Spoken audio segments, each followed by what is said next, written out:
بنبدأ الحلقة وبتقول هستية: دي هدية أنا أحضرتها ليك يا كايل. بصراحة أنا كنت ناوية أقدمها لك في اليوم اللي أنت أصبحت فيه دوك، بس بعد كده حصل أشياء كتير. أنا عدلت وشاحي اللي أنا كنت برتديه إلى ربطة عنق، ده قديم ومصنوع يدويا، عشان كده هو مش مثير أوي يعني للانتباه.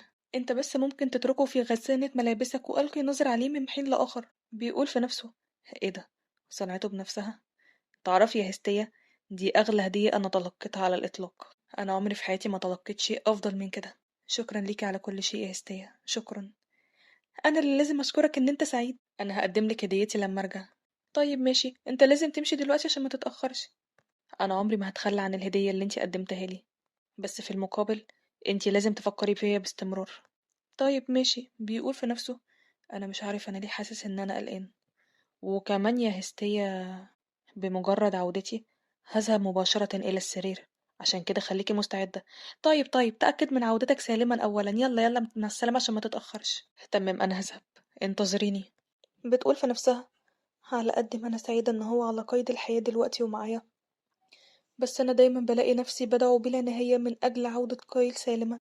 أنا مش بتمنى حاجة في الدنيا غير إن هو يكون كويس. كايل، كايل هو السبب الوحيد اللي أنا بعيش من أجله. بمعنى أصح، هو حياتي اللي أنا عايشة عشانها دلوقتي. بعد كده بيكون واضح إن العربة اللي هو بيسافر بيها بتكون اتعطلت. دوك، يا دوك أنت كويس؟ في أي شيء حصل لك؟ لا لا، أنا كويس، مفيش أي مشكلة. أنا ما كنتش متصور أبدا إن حجرا هيعلق في عجلة العربة ويتسبب في خروجها من مكانها.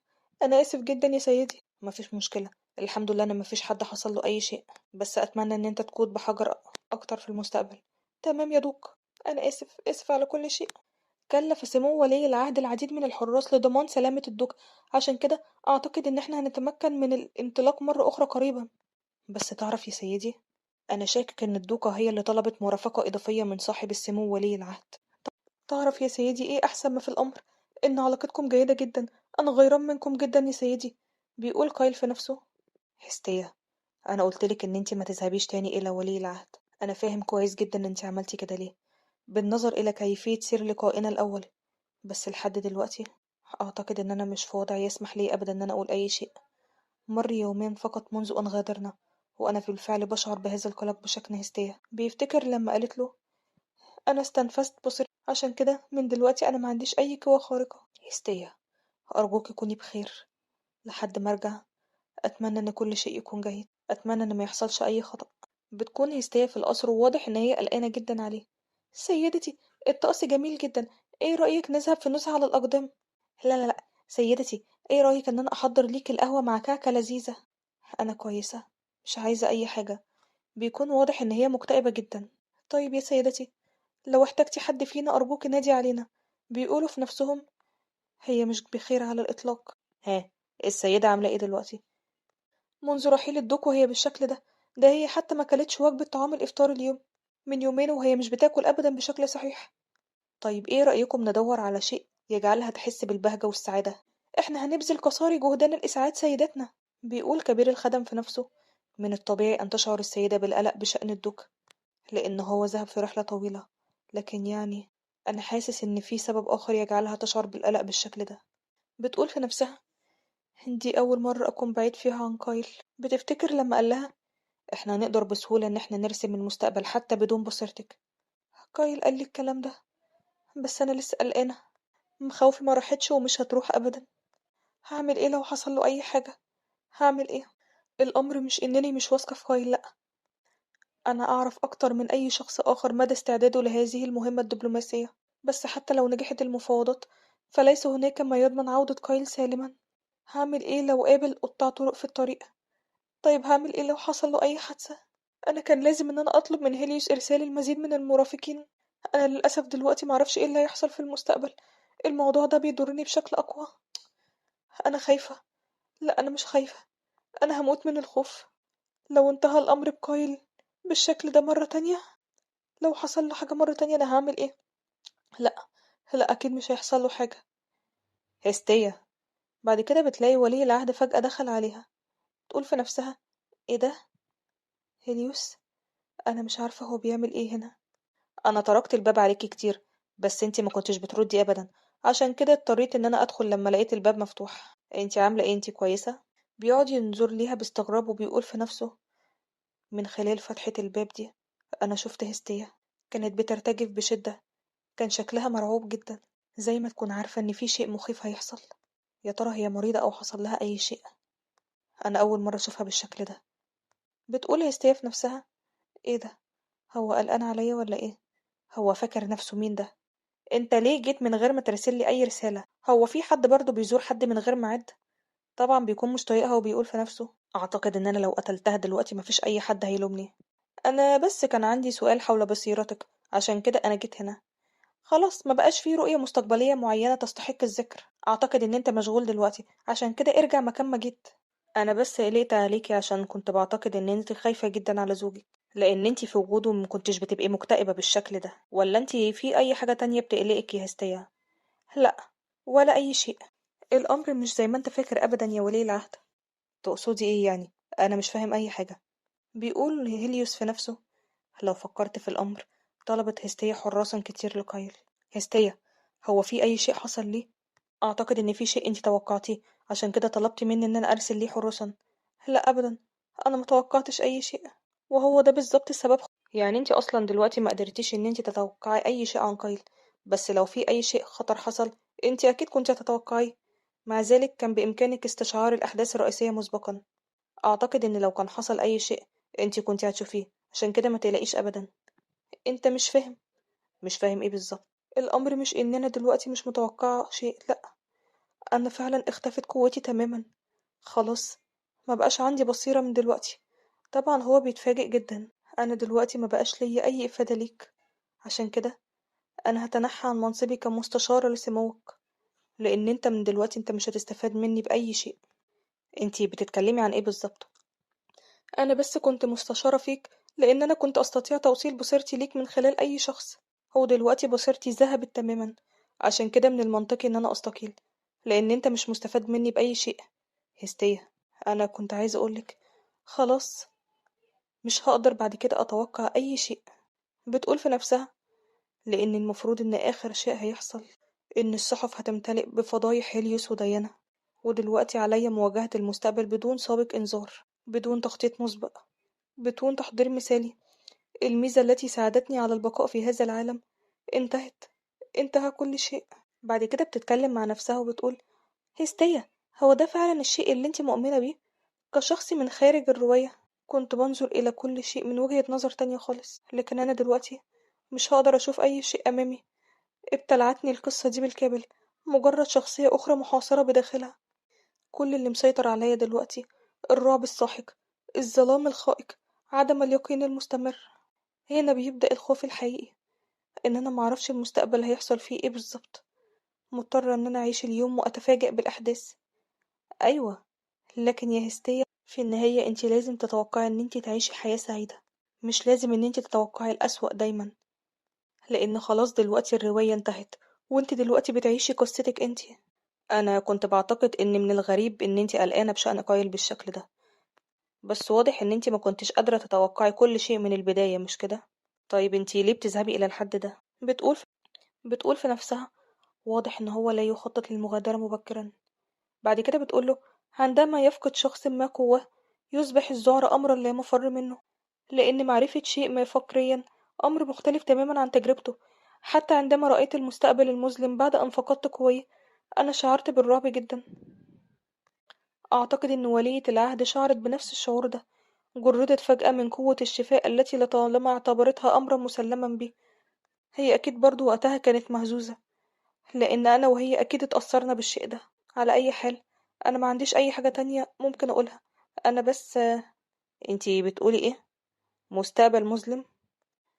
يعني انتي بتشوفي أو شفتي اللي حصل بعد ما فقدتي قوتك، على الرغم من أنه ما كان ينبغي أن تتمكني من ذلك. يعني انتي عارفة إيه اللي هيحصل بعد كده. بتقول في نفسها: أنا بقول إيه بالظبط؟ أعتقد إن هي كانت زلة لسان. لو أي حد تاني قلت قدامه الكلام ده، أعتقد إن هو كان هيعديها، لكن الرجل الذي أمامي، بطل الرواية دي، مش أي شخص، لأ. أعتقد إن في شيء أنتِ لسه ما أخبرتنيش بيه، مش كده يا هستية؟ أعتقد إن هو مش هيسيبني إلا لما أقوله أي شيء. طب أعمل إيه دلوقتي؟ لأن أنا عارفة إن هو مش هيسيبني في حالي. يا ولي العهد، ده كان بس مجرد تعبير مجازي، كان هناك حدث لم أخبرك به أبدا، لأن المستقبل بدأ قاتما للغاية في الوقت ده. بس أنا كنت واثق بيك إن انتي تقولي لي كل شيء توقعتيه، عشان كده خليتك مستشارتي. عايز تعرف اللي أنا شفته؟ أنا شفتكم وانتوا من الاتنين بتبتعدوا عن بعض، بمعنى أصح إن هيحصل ما بينكم الطلاق. أنا آسفة، أنا مرضتش أقولك الأمر ده، لأن أنا كان عندي أمل إن كل شيء بينكم يتصلح. ما كانش ينفع أبدا أقولك شيء بالشكل ده.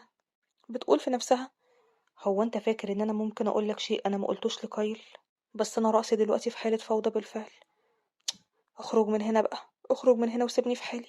يعني انت قصدك ايه؟ ان ديانا تبقى ولية العهد وانا اصبحت غريب عنها؟ مهما كان الامر، لو شفت شيء لازم تخبريني بيه. انا عايز اعرف كل شيء، عايز اعرف كل التفاصيل. بتقول في نفسها: انا قلت له ان انا قوتي ذهبت، بس هو لسه مصر. توقف، ارجوك توقف، ما تضغطش عليا اكتر من كده. انا قبل ما اموت كانت لا تزال في منصبها كولية العهد. طبعا بي... طبعا بيتصدم جدا لما بيسمع منها كده وبيقول لها: انتي بتقولي ايه؟ قبل ما تموتي؟ يعني ايه قبل ما تموتي؟ انتي بتقولي ان ديانا كانت لا تزال ولية العهد قبل وفاتك؟ لا لا، استنى بس، انت فهمت غلط. الشيء اللي انا اقصده ان يعني... بتقول في نفسها: مش مصدقه ان انا ارتكبت مثل هذا الخطأ الفادح امام شخص ذكي مثله. انا متأكدة ان هيليوس مش هيتغاضى ابدا عن الامر ده. من فضلك، من فضلك اعتبر نفسك كأنك ما سمعتش حاجة. هستية، هو انتي توفيتي قبل كده ولا ايه؟ بتقول في نفسها: لا، انا لازم انكر، لازم اقول شيء، لازم اقول اي حاجه تخرجني من اللي انا فيه ده، لازم اقول اي حاجه. طب اقول له ايه؟ هقول له ايه دلوقتي؟ اعتقد ان مفيش شيء انا ممكن اقوله ان هو خلاص هيفرق. اعتقد ان هو دلوقتي فهم. انا دلوقتي في اسوأ موقف في حياتي. ولي العهد، ارجوك لا تخبر كايل باي شيء. من فضلك، من فضلك ما تقولهوش اي حاجه، ارجوك. اه، يعني هي دي الحقيقه من البدايه هستية. كل ده حدث بالفعل قبل وفاتك. أنا دلوقتي فهمت، انتي توفيتي ورجعتي للحياة تاني. يعني الشيء اللي كان عندك ده ما كانش استبصار، يعني انتي ما كانش عندك قوة خارقة. انتي عدتي إلى الماضي بعد وفاتك، مش كده؟ أنا آسفة لأن أنا أخفيت الأمر ده عنك حتى الآن يا صاحب السمو. اسمع، أنا هشرح كل شيء لكايل بنفسي، عشان كده من فضلك. لا لا لا لا أبدا يا هستية، انتي مش محتاجة أبدا إن انتي تعتذري. أنا مش غاضب أبدا منك. انتي بتقولي إن انتي توقفتي عن رؤية المستقبل بسبب إن انتي متي في الوقت ده، مش كده؟ أيوة، بس تعرف ليه؟ لأن في الوقت ده مات كايل بسببك انت وديانا. هو طبعا بيكون مصدوم ومش مستوعب اللي هي بتقوله. ايه؟ هستي، انتي بتقولي ايه بالظبط؟ بيقول في نفسه: كايل مات؟ كايل مات بسببي أنا وديانا؟ تعرف يا هيليوس، يوم عودتي كان يوم زفافك انت وديانا. أقولك على حاجة كمان، هو ده نفس اليوم اللي قرر فيه كايل إنهاء حياته بنفسه. السبب اللي دفعني للتوجه إلى منزل الماركريس في اليوم ده كان بس عشان أنقذ كايل، لأن هو من المفترض إن هو يكون ميت دلوقتي. باقي الأحداث أنت شفتها بنفسك، مش كده؟ عشان كده مش محتاج إن أنا أقولها لك. أعتقد أنت دلوقتي فهمت كل شيء يا هيليوس، مش كده؟ هو طبعا هنا بيكون في عالم تاني آخر بيستوعب اللي هي بتقوله، ولكن هيليوس عشان ذكي بالفعل بيصدقها. أنت سألتني أكتر من مرة إن كنت بحب كايل ولا لأ. تعرف، كايل هو حياتي، هو السبب اللي أنا بعيش عشانه. ده مش مجرد شيء سطحي كالعاطفة الرومانسية، لأ. لأ، ده شيء أقوى بكتير. بس ثواني، ايه هو الشيء ده؟ بتكون متوترة جدا ومش قادرة ان هي تجمع الكلام. يا هستية، انتي كويسة طيب؟ انا اسفة جدا كللتك، انا هقبل اي عقاب لاحقا، بس في الوقت الحالي ارجوك ان انت تغادر دلوقتي. هستية، ايه هو سبب وفاتك؟ بتقول في نفسها: انا لو ما جاوبتش عليه دلوقتي هو هيمشي، مش كده؟ بصراحة مش عارفة، مش متأكدة اذا كان مرض ولا لا. بس انا قبل ما اموت كنت مريضة لبضعة اشهر قبل ذلك، بس انا ما تلقيتش العلاج المناسب. انتي ما تعرفيش انتي متي امتى بالتوقيت الدقيق، مش كده؟ انا مت من حوالي عام. في الوقت اللي احنا فيه ده بدأت صحتي بالتدهور، بس انا برضو مش متأكدة ايه هو سبب موتي. اخر شيء فاكراه قبل عودتي بالزمن ان انا كنت بصرخ. طيب، انا هرسل ليكي طبيب الى القصر غدا. لا لا لا، الامر فعلا مش ضروري، لان طبيب التوقية معروف بالفعل بمهاراته. كلما زادت الآراء زادت دقة التشخيص، استنى بس جلالتك، صدقني أنا كويسة. ولكن بعد كده بيسيبها وبيغادر. بتعرف إن هي اليوم لسانها فلت لدرجة إن هي قالت حاجات ما كانتش متخيلة إن هي تقولها. الثعلب الماكر اللي اسمه هيليوس ده، أنا انزلقت بالحديث مرة واحدة، ومع ذلك هو فهم إن أنا رجعت بالزمن، وبعد كده مش بيقول أي حاجة وبيغادر. ده كان سر كنت هاخده معايا إلى القبر، ما كانش ينفع إن أنا أقول لهيليوس أو كايل بالشيء ده. والشيء اللي مضايقني أكتر إن أنا ما كنتش عايزة أشارك أي أسرار مع الرجل ده. طب هعمل إيه دلوقتي؟ خليني أفكر في الأمر. في مرة كايل لمح لي إن أنا ممكن أموت. واضح إن بصيرتك تتلاشى، لأن انتي ممكن تكوني هتتوفي. بس في الوقت ده أنا تجاهلته تماما. أنا كذبت بشأن كوني أعرف المستقبل. أنا في الواقع رجعت بالزمن. ما كنتش عايزة أبدا أضحك على كايل وأقوله كده. يا ترى إيه هو نوع التعبير الذي سيبديه كايل لو أخبرته بذلك؟ هيعمل إيه لو افتكر إن أنا بخدعه طول الوقت ده؟ هو هيشعر بالأذى مرة تانية؟ لأ، هو هيشعر بالخيانة. قال كايل إن هو لا يهتم إذا كان لدي بصيرة ولا لأ، بس خداعه دي مسألة تانية خالص. ده هو الأسوأ. أنا كنت طول الفترة دي حاسة بالارتياح، لأن هو ما اكتشفش إن أنا رجعت بالزمن. وبعد كده أنا قلت كل شيء لهيليوس، ومش ضامنة إذا كان هيروح يقوله ولا لأ. أنا غبية. أنا غبية جدا. أنا مش غبية، لأ، أنا أسوأ إنسانة في الدنيا. أنا كذبت على كايل. أنا جرحت قلبه مرة تانية. يا سيدي الدوق، أنت كويس؟ محتاج أي شيء؟ واضح إن العمل على وشك الانتهاء. بعض الأعشاب الطبية على ما يبدو تخصص محلي. يا سيدي الدوق، من المفترض إن هي مفيدة للأمراض الخفيفة والإرهاق. طيب يا ترى هي بتساعد في حالات فقدان الوعي المفاجئ؟ عفوا يا سيدي، بصراحة أنا معرفش الكثير عن الأعشاب. طيب تمام. بيقول قايل في نفسه. لم تقل هيس أنها ستموت بالتأكيد، ولكن كانت كلماتها غريبة جدا. بمجرد أن أنهار يتحول كل شيء إلى اللون الأسود. لا أستطيع رؤية أي شيء. عشان كده أنا ناوية إن أنا أفعل كل ما بوسعي قبل ذلك. سيدي الدوق، هو في أي شخص قريب منك مريض ولا إيه؟ لو لزم الأمر يمكنني استدعاء شخص خبير في الأعشاب. أيوة، من فضلك افعل ذلك من أجلي. هستية ما كانش باين عليها إن هي مريضة قبل ما غادر، ولكن من الأفضل إن أنا أتوخى الحذر. أنا قلقان جدا عليها. قبل ما غادر طلبت من الطبيب إن هو يراقبها بشكل كويس. من الناحية التانية في قصر قايل، الطبيب بيكون قاعد بيكون الطبيب عمال ينظر ليها بنظرات باكية، وهي بتقول في نفسها: خلاص بقى ما تنظرش ليا كده، لأن انت حتى لو فضلت تنظر ليا كده أنا مش هقدر أبدا إن أنا أمنع نفسي. كيف يفترض بي أن أرفض طبيبا ملكيا أرسله لي ولي العهد؟ سموه قلق للغاية على صحة الدكا. بتقول هستيا في نفسها: أنا قلت إن أنا مش محتاجة إلى طبيب، لكن هو كان مصر إن هو يرسله. لو رفضت، مين عارف ما هي الشائعات التي ستبدأ. خلاص بقى يا طبيب ما تنظرش ليا كده. الأمر مش إن أنا مش واثقة فيك، أنا بس عايزة أتخلص من إزعاج هيليوس. يا ربي، فروة راسي بتحترق من النظرات. سيدتي الدوكا، انتي ما عندكيش أي شيء خاطئ. بعد كده بيقول الطبيب: شفتي يا دوكا، دي نفس النتيجة اللي قلتلك عليها. لكن يعني يا سيدتي الدوكا، في شيء واحد في شيء واحد فيكي بيقلقني. ايه ده بجد؟ تقصدي ايه بالظبط؟ طبعا الطبيب بيكون خايف جدا ومصدوم ان هي فعلا يطلع عندها شيء وهو ما يكونش اكتشفه، لان بالشكل ده هما مش هيقدروا يثقوا فيه مرة تانية. بعد كده بيقوم الطبيب وبيقول: هو انتي تقصدي ايه بالظبط بان هناك شيء يزعج عقلك؟ الفترة اللي فاتت لم تتمكن سيدتي من النوم جيدا، وبعدين هي ما عندهاش اي شهية، وده لانها قلقانة على الدوق كايلوس. عشان كده انا كمان بنتبه ليها بشكل اضافي. بتقول هستيا في نفسها: أعتقد إن أنا دلوقتي بشعر بالسوء. بعد كده بتقول الطبيبة الملكية: أيوة، هو ده بالظبط، هو ده اللي بيقلقني. قلة النوم وعدم تناول الوجبات وأفكار سلبية. هي شكلها مرهقة جدا. اسمعي يا دوكا، الصحة العقلية ستؤثر في النهاية على الصحة البدنية كمان. حتى لو لم يكن هناك شيء خطير، فلن يكون مفاجئا إذا حدث شيء ما. انتي لازم ترحبي بالدوق وانتي بصحة جيدة، مش كده ولا ايه؟ لو خليتي الضوء يقلق عليكي أثناء قلقك عليه، أعتقد إن الأمر ده هيكون خطأ، وانتي كمان أكيد مش هتكوني سعيدة، مش كده؟ بتقول هستيا في نفسها: انتي محقة جدا. وبعدين أنا كمان مش طفلة، وعارفة إن الآخرين قلقانين جدا عليا، بيحاولوا إن هم يرضوني ويساعدوني بأي طريقة. عندما تتشابك الأمور وتربك، عليك العودة إلى البداية. كانت القدرات التي اكتسبتها من خلال الاستحواذ والرجوع بالزمن مجرد وسيلة لتحقيق غاية. ما أردته في الأصل كان شيء تاني خالص. يا طبيبة، لنفكر في الأمر. عدد لا بأس به من أطباء القصر كانوا كهنة في يوم من الأيام، مش كده؟ أيوة يا دوكا، تدرب البعض على يد أطباء شخصيين لعائلات نبيلة، وانضم آخرون إلى القصر الإمبراطوري بعد ممارسة الطب. بتقول هستية في نفسها: سمعت إن العديد من الكهنة ذوي الرتب الدنيا بدأوا يشككون في نزاهة المعبد بعد أن بدأ كبار الكهنة الاستثمار في الأعمال الدنيوية، حتى إن بعضهم غادر المعبد لكسب المال. لو الأمور صارت بشكل كويس، أنا كمان خطتي هتمشي بشكل كويس. طيب، أنا هغادر دلوقتي، خلي بالك من صحتك يا دوكا. بيقول الطبيب في نفسه: أنا لازم إن أنا أدرس الطب النفسي.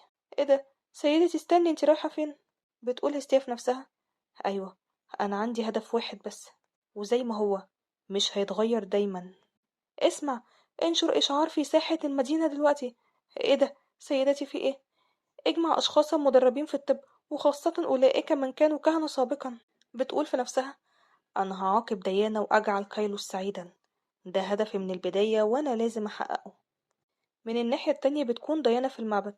بيبدأ الكهنة يقولوا: دي متدينة جدا الأيام دي، حتى إن هي مش بتضيع أي يوم بدون صلاة. أتساءل أي نوع من الطلبات يمكن أن تكون يائسة جدا للحصول عليها. تعرفي، صاحبة السمو ولية العهد في الحقيقة يعني بيقولوا إن هي بتصلي من أجل سلامة الدول كايلوس. واضح إنكم بتتحدثوا عن شيء مثير للاهتمام، مش كده ولا إيه؟ صاحب السمو ولي العهد، إيه الموضوع يعني كان غادروا من هنا. بعد كده بيذهب ليها، بس بيكون واضح من وجهه إن هو مزعج جدا. أنا توقعت إن أنا هلاقيكي هنا. هي ديانا، برضو انتي موجودة هنا؟ أنا مش عارفة انت ايه اللي جابك بالظبط في غرفة الصلاة. بيقول في نفسه: هي حتى ما نظرتش ليا. هو انتي فاكرة إن جلوسك لفترة طويلة يزيد من احتمالية سماع صلواتك؟ مهما كانت رغبتك يائسة، حتى لو كانت رغبات أنانية، الحاكم مش هيستمع إليكي أبدا. يا ترى دعواتك اليائسة دي بتشتمل كايلوس كمان؟ هو انتي عارفة حتى الناس بيقولوا عنك ايه دلوقتي؟ دول بيشككوا في الأخلاق ذاتها التي كنت تعظمينها يوما ما. بيقولوا إن ولية العهد بتحب رجل متزوج. انت بتقول ايه؟ أنا أغازي الرجل المتزوج؟ وكمان قايل؟ هما دايما كانوا بينادوني بالقديسة. لأ، دول كمان رفعوني إلى مقام ولية العهد، وبعد كده من خلف ظهري بيتفوهون بتلك الافتراءات. ديانا، أنا ما جيتش هنا عشان أتشاجر معاكي، تمام؟ فعلا؟ انت فعلا ما جيتش هنا عشان تتشاجر معايا؟ أنا اللي المفروض أسألك دلوقتي: هو انت فعلا حبيتني يوما ما، ولو لمرة واحدة بس؟ ديانا، انت بتقولي ايه؟ أنا دلوقتي بس فهمت الحقيقة، إن العالم ده لم يكن يوما واحد بس إلى جانبي، ووسط كل الأشياء والجفاء ده كان هناك شخصا واحدا فقط أحبني بصدق. كايل. كايل الوحيد اللي كان بيحبني. طبعا هو بيكون مصدوم جدا من الكلام اللي هي بتقوله ده. هو انتي فاكرة ان هو عاد سالبا سيحبك كما كان يفعل من قبل؟ هو دلوقتي مش بيحبك ومش بيفكر فيكي ابدا. كايل. كايل ما خانيش ابدا. حبه ليا ما كانش كدب ابدا. لا، كايل مش انسان زيك ابدا، حتى لو كان حاول انهاء حياته بسببنا. ولماذا؟ ليه نسيتي كليا؟ انتي فاكرة ان قلبه هيكون زي ما كان؟ لا، هو دلوقتي بيحبها هي. بيحبها. لا، انا متأكدة ان مشاعره لن تتغير مهما حدث. هو انت فاكرة ان انت لما تبتسمي ليه هينسى كل شيء وهيسامحك؟ كايل مش مثلك ابدا، لا. هو رجل لا نهائي التسامح ولا نهائي الثقة. هو هيفضل يحبني ويثق فيا مهما حصل، حتى لو كان عنده زوجة بيحبها. ايوه، الزوجة اللي انت كمان بتحبها، مش كده؟ هستية. ايوه، من اللحظة اللي انا ابقيت فيها هستية الى جانبك كل شيء بدأ ينهار. انا عارفة ان انت بتنظر ليها ازاي، عارفة كل شيء. من يوم ما صدقتها ووقعت في فخها، انا كل اللي حصل لي كان بسبب المرأة دي.